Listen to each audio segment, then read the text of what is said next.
All right, level 3, step 1, sound recognition. You will begin every lesson by warming up by having your child write letters that we use to spell sounds. So you'll tell him a sound and say, write down all the ways you know to spell that sound. You can prompt him and say, 2 ways to spell k.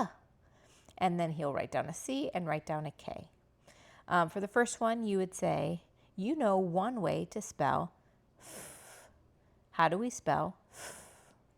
If they get stuck, you could say f as in fan or fish.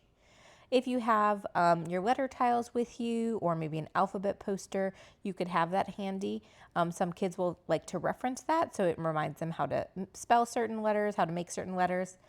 I do recommend having your child handwrite for this. However, if your child really struggles with handwriting, you could just have them point to magnetic letters or pull the magnetic letters aside if you prefer. For certain ones, you will remind them to write down both ways. So if you say Z and they just write down the Z, you just prompt them and say, there's a second way. We can spell Z with an S like we do in the word beds. And they'll write down the S. And that's it for step 1.